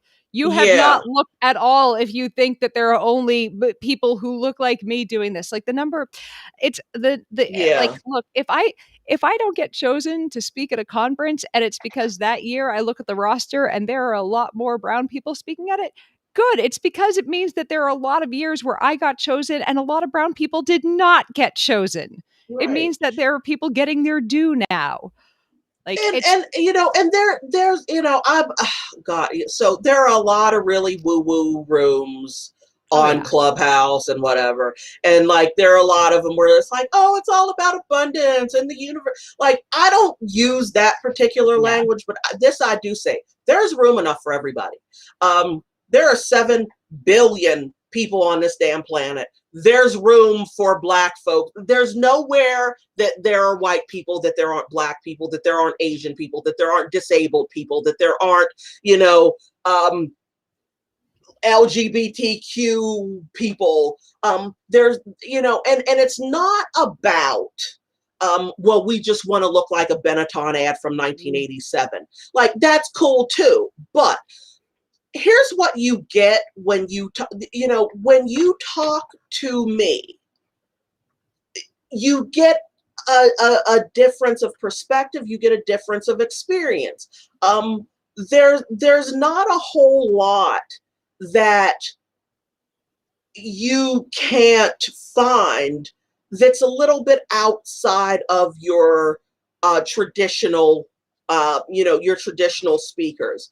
And there are times where you find, oh wow, this is interesting. um, True story. I once conducted interviews. I didn't give interviews. I once conducted interviews topless. Ooh.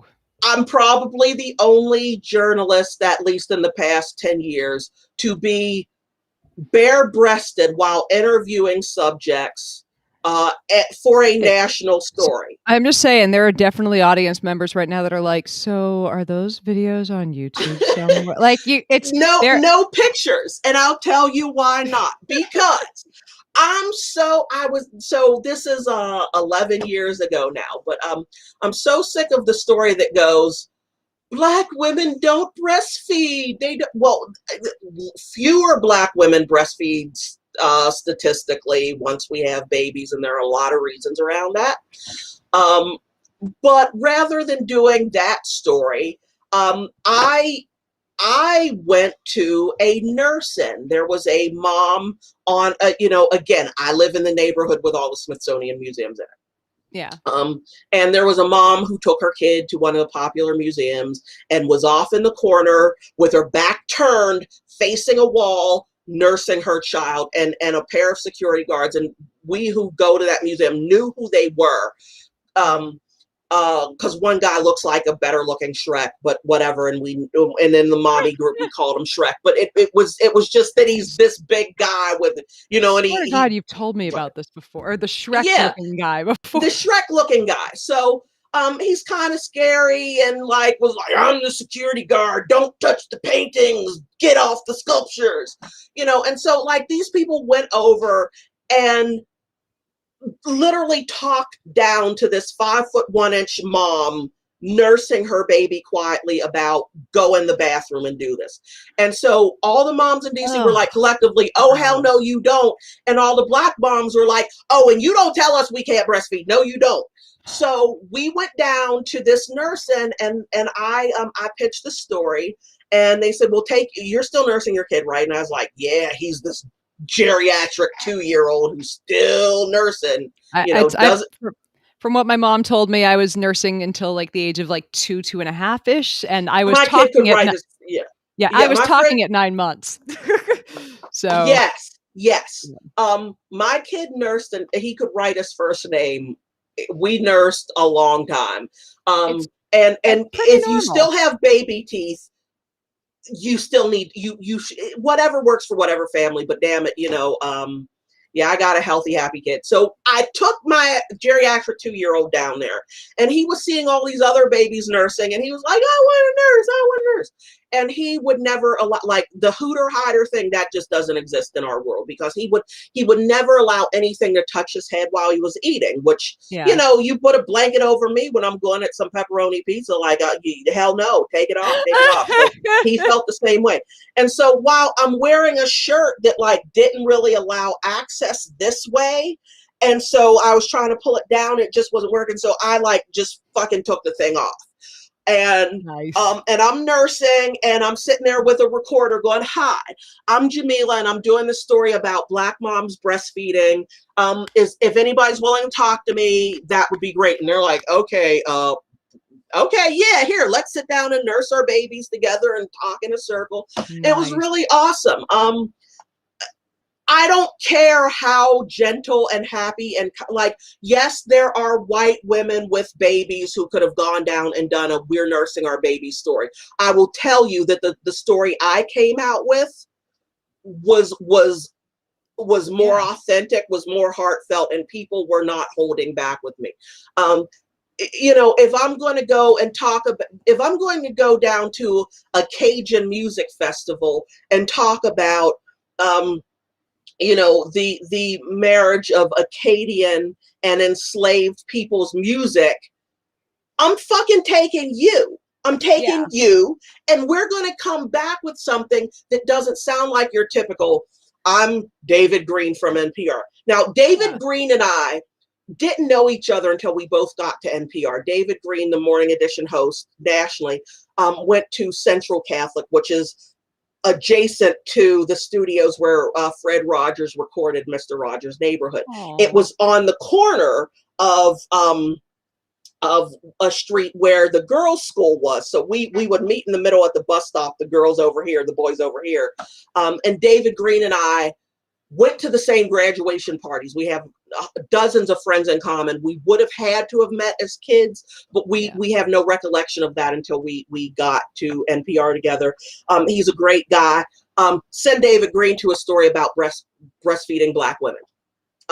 His tape is not going to be as good as my tape. Doesn't mean he's not a good reporter. It means that you've got to recognize that letting people speak their own stories, there would be no reason to send me to a Filipino event where half of the language I don't understand. Doesn't mean I can't go and I shouldn't get the chance to go and cover. I can do that. But if you've got a Filipina and you're on your staff, you send someone who understands, like you send someone who has the lens, the right lens through which to view the thing. Yeah. So Ted asked me a question. The 60 docs in Jamila's phone, are any or all of them religious? Lot of them are religious. A lot of doctors, I would say more than half are religious. However, they're not Jehovah's Witnesses. So they're going to give your kid a blood transfusion. They're going to do the standard of science. Many of them will say that my hands are guided by Jesus. That's just the way it is. When I talk with my African doctor friends, many of them, are very religious. Doesn't mean all. There are a whole bunch of raving I'm a raving atheist. I'm not going to put that on other people, but there are a lot of Black women who are doctors who are like, yeah, I read that book and it's, you can't just turn night into day by speaking words. No, that doesn't. The moon reflects light. It doesn't give off its own light, and germ theory is a thing. So no, I don't buy it. But and much of it, like Jewish doctors, we understand cultural Judaism very well. Lesser do we understand Black cultural Christianity. And I will say this and beat this dead horse in the powder. When I was at NPR, I was purposely pulled off of any story that had to do with religion because, as an atheist, I was biased. When there were uprisings, and I would say uprisings instead of riots, I would not be allowed to go and do that story, despite the fact that the people looked just like me and I could understand them and didn't need them to translate their language. That's infuriating as fuck. But again, NPR loves to have Wade Goodwin, their Mormon reporter, do all the Salt Lake City stories. Because he can say, hey, no, you don't say it that way. You don't, this is, when they say fundamentalist, blah, blah, blah, they're saying this. I tried to explain when Kirk Cameron says he was an atheist, that doesn't mean that he didn't believe in God. That means that he didn't believe the specific religious tenets that he holds to now about, what it is to be a subservient woman, and then blah, blah, blah. The language of that, that I could completely understand. No, Jamila's biased. And there have been, NPR has a list of Black journalists who have NDAs right now because of settlements, because of stories they were pulled off of, things that they were told they couldn't do, blatantly racist shit that happened, where if you hold up a Jewish reporter and say, but you let Ari Shapiro do this story, you let Nina Totenberg do this. That's part of the inclusion that we don't talk about. Nina Totenberg was able to do Cedar and be friendly with Justice Ruth Bader Ginsburg, whereas Black folks, and I will say, Michelle Martin, who's now at the Washington Post, Michelle Martin had to give up her, no, it wasn't Michelle Martin. Forgive me. No, I love Michelle Martin. My audience is enjoying the tea spill, by the way. Her husband is Billy Martin, the brilliant attorney. I'm thinking of Michelle Norris. Michelle Norris, who used to host All Things Considered. Michelle Norris had to give up her job at NPR. She's now at the Washington Post, killing it. But she had to leave NPR because her husband got a job in the in the Obama administration. They said it's a conflict. We can't have that. You can't host here. So she left. Now, is that standard? Like, I didn't realize that was Ari Shapiro's husband was Obama counsel, as in, hi, Mr. President, I'm here to. Ari Shapiro's husband was Obama counsel, but that was okay. He could continue to host All Things Considered. Michelle Norris's husband worked inside the administration, but you know what? Ari is also Nina Totenberg's cousin. So, Nina being one of those, original founding mothers, there's that too. So, this is not, let me be clear, to quote President Obama, let me be clear. This is not sour grapes. This is me saying, when we talk about the systems that allow certain people to get ahead for who they know, for what they know, for how they are connected, and then it's seen as a demerit when other people have similar situations, it's not a good thing.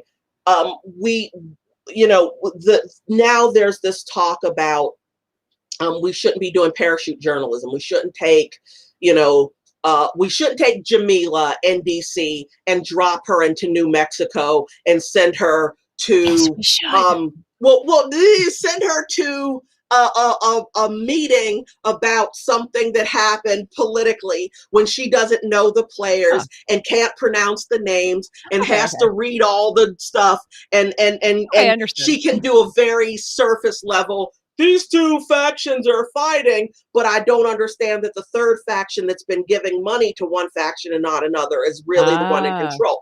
Gotcha. I just get in there and say, here's what I'm seeing.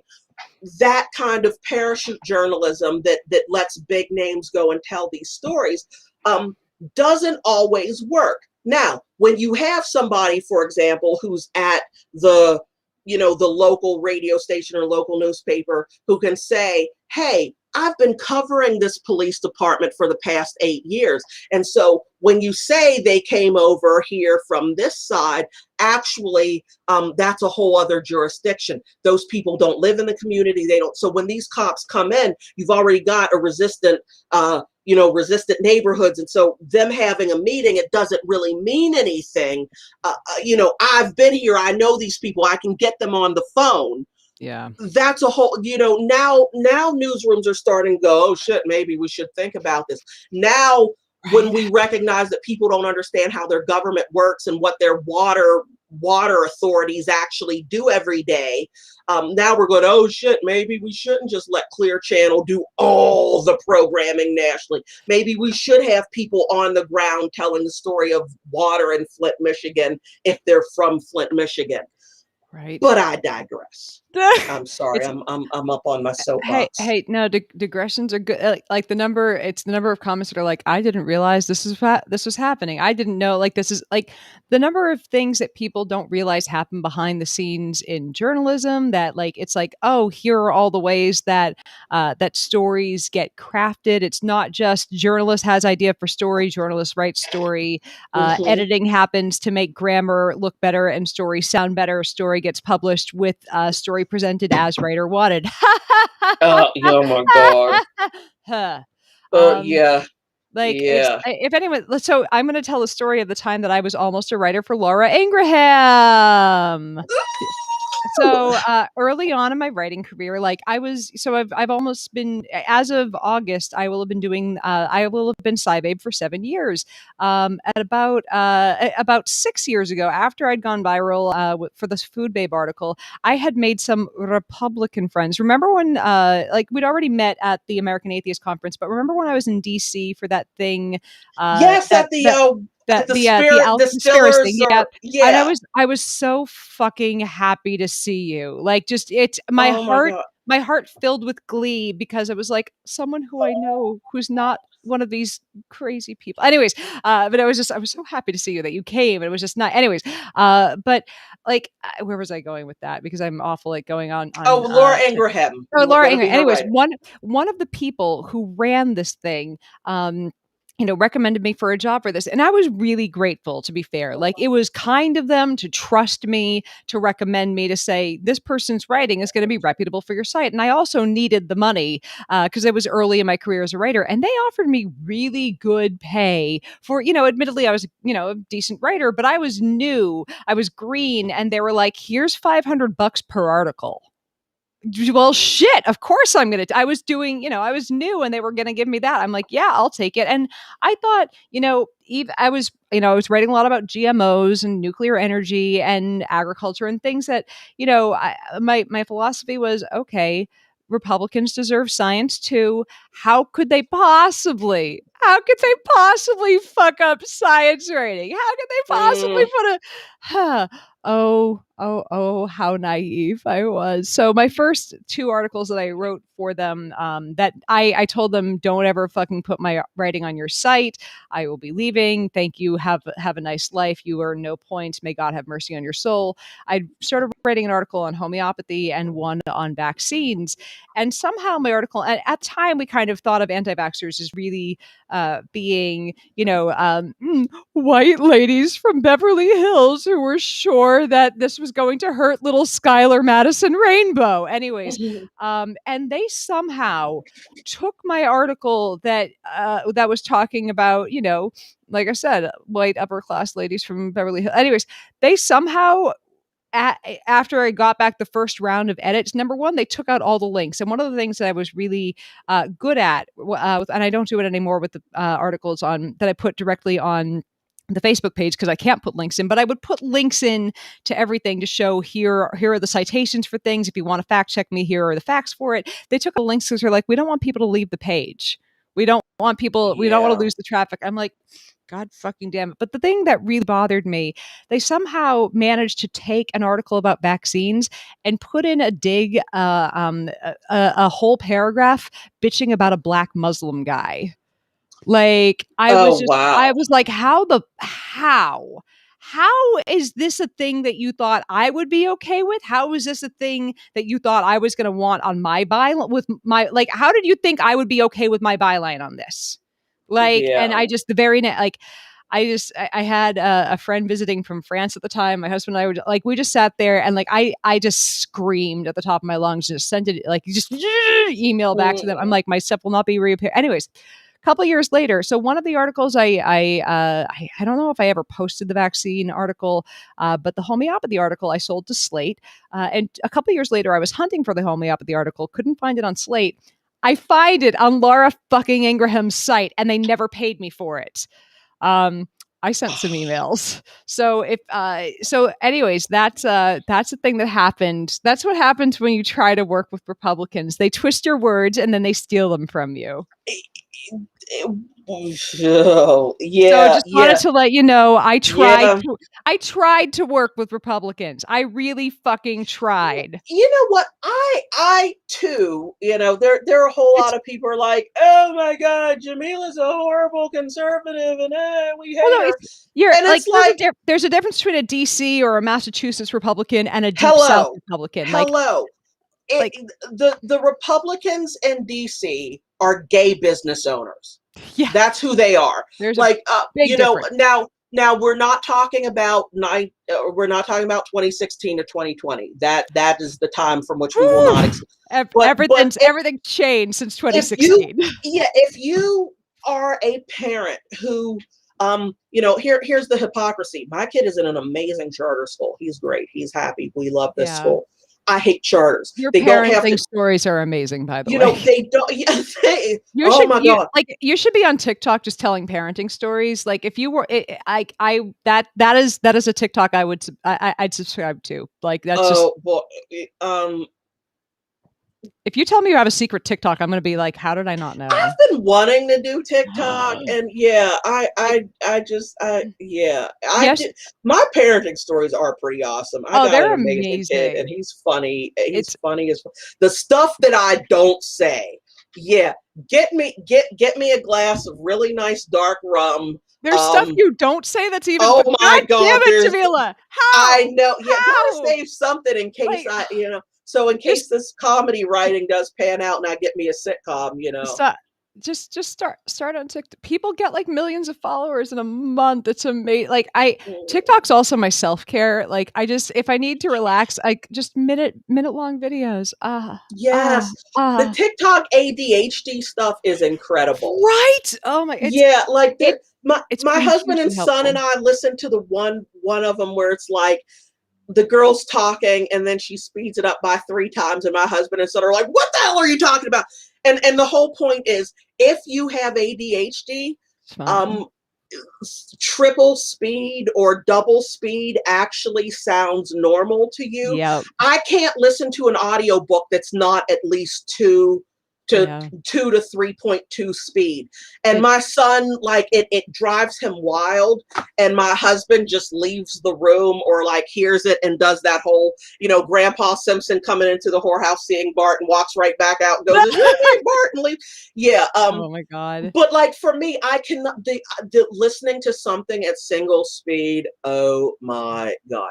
Oh Let's see. yeah. My son, he's got a few nicknames. My kid is either her commandant because all he does is Oh like my give god. That's give I love orders on his video games. I love the Air There's Commandant that. nickname. The boy. He's Grumblepotamus lately because when he was really little, I used to call him my Grumble Grumblepotamus. Bunny. Because he Grumblepotamus. like his mother is very particular about things and will grumble until they're his way. And he was Grumblepotamus is the funniest one. Yeah, It's so cute. Grumblepotamus is the new one. So Grumblepotamus. I don't. Speaking of Republican stuff, I don't put my kid's name on social media because I'd No, show up on Fox and that's like smart. get threats and all kind of craziness in my inbox, and No. I make it impossible to tell where Yeah, he is in school, what he's doing, this, that, smart. the other. And if you're a gay business owner in DC, you're probably a Republican.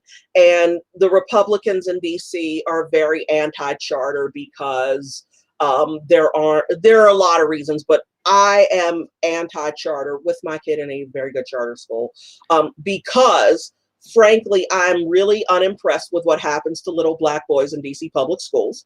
Mm. I do not like the fact that the charters don't have to disclose where they're getting their money from, what they're doing with Oh, their money. shit. My kid's in a for-profit charter that fundraises constantly, and some of it Yeah. does go to the teacher fund and teacher bonuses, and that's great. But I just even as a freelance journalist where I don't have to turn in, my W-9s and show what stocks I own and whatnot.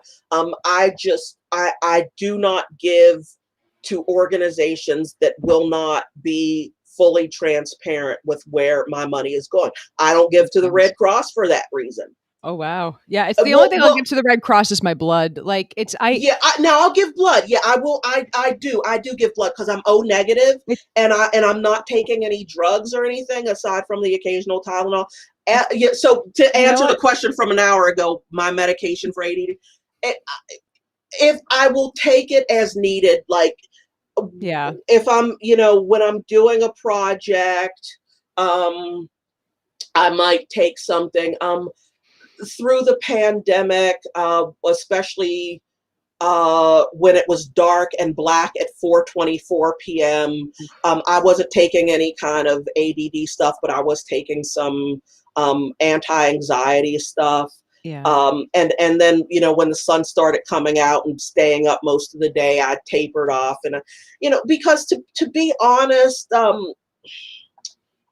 it works. It's fine, but I'm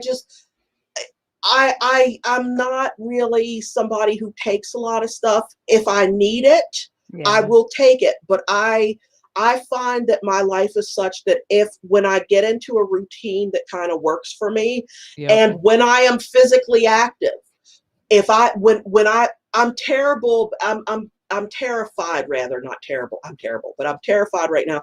I'm still having profound anxiety around being in gyms, Yeah. because Being near people is horrible, right? being near people who are sweating and breathing deeply and coughing That's and where the giving off, COVID is. yeah, and giving off um sheen of vaporized sweat and whatnot. The idea that I would put I don't know. I love buffets. My favorite restaurant is Fogo de Chão, or however you say it. I don't Oh speak man. Portuguese, and I know I'm butchering it. But like the idea that I would take the tongs out of the hand of someone I don't know and then touch my food with them, and then oh my God, I love comedy clubs. The idea that I would get fries, and I would take the ketchup bottle and dump ketchup onto my fries and touch my food, put it in my mouth, and then touch the bottle again and say, "Here, you buddy, you put this same stuff." Like I can't. I don't know. I can't figure that out. That's scary to me. I'm just as the comedian, I'd be like, I want to, scrub. Give Bring me the be packets. I'll just be squeeze the be be individuals. BYOM. Bring your own microphone.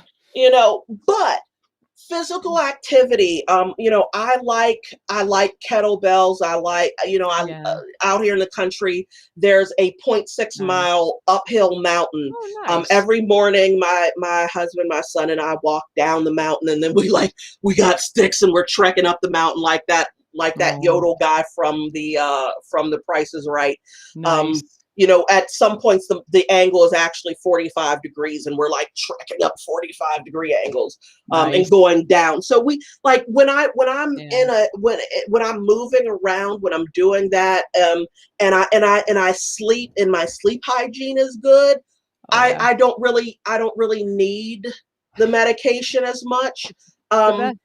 Yeah. it for me, it very much is a crutch. And right now, when I'm crashing to get my final project due, and my kid is schooling at home, and we're having profound issues with that, because for the first time in the history of humankind, children are expected to look at a screen for 7 hours and learn and retain and regurgitate Yeah. and perform.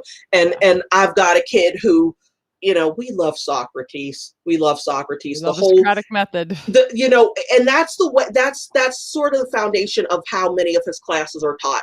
The teacher, the desks are actually semicircled. The teachers walk around the classroom. There's lecture and discussion format. So yeah, he gets that in his charter school, that doesn't have to report a damn thing about where their money's coming from, where their money's going. For all I know, you know Boeing War Machine could be funding the school. Now, the radio show I do is on Pacifica Network. We're not allowed to take any funding from the business of war. So if Boeing was like, Jamila, we want to give you $10 million a year to do your show, I couldn't take it and be on Pacifica, because they profit from war. And I'm not going to take money from a company that I know I will take money from a company that settled racial discrimination suits, but I'm not going to advertise for that company. And Yeah. so I've got these things in my mind about what I'm going to do. I guess they're called standards and ethics. Standards? What? Standards and ethics. Good God, Standards in I've got these things, Oh. and I know they've gone the way of the dodo, but I What? still have them. So Yeah, I have a company that I'm talking to about working with right now that we're going to be it's not I'm wrapping up right now, because I just as I just messaged Jamila, Mhm. look, I drank a bunch of coffee and it's hitting ringside right about now. Oh So yeah. we got to wrap up, but I'm talking to a company that I love right now. They reached out to me, and we're going to be doing a giveaway. We're likely going to be doing a giveaway. So patrons who are already already patrons are automatically entered, and basically people who sign up for Patreon are also going to be, basically, if you're a patron, you get entered to win a really fancy health techie thing. I'm excited about this. I'm excited about the new like thing that we're, anyways. But like, I would not, as you guys know, I don't partner with companies that I think either put out a shitty product or that I think do bad things. And I think a lot of people, I think a lot of people are happy to sign away their soul for a paycheck. And I also think that I was kind of a little willing to do that earlier in my journalistic career because I desperately needed money. And I'm just like, look, I was willing to try to write for fucking Laura Ingraham. Um, Yeah. we do dumb things but when we don't understand how ethics work when we're young. And we hang our head in Yeah. shame, and we get better at this. People want to know. So I want to wrap this up now, just because, like I said, the coffee is really hitting. Where can people find everything you, Jamila? I want people to find Okay. all of your things, everything. All right. JamilaBey.com. I am getting that site up this month. My radio show is WPFW Pacifica Foundation, WPFW FM. That we need a social media director so badly. But JamilaBey.com. Go to Clubhouse. I'm on Clubhouse. I'm very easy to find on Clubhouse, and I have a lot of conversations. And you got to get on Clubhouse. We're going to have this conversation this week. Literally, you need to be on Clubhouse. My roommate literally asked me about this yesterday. So Clubhouse, I'll be getting on there soon.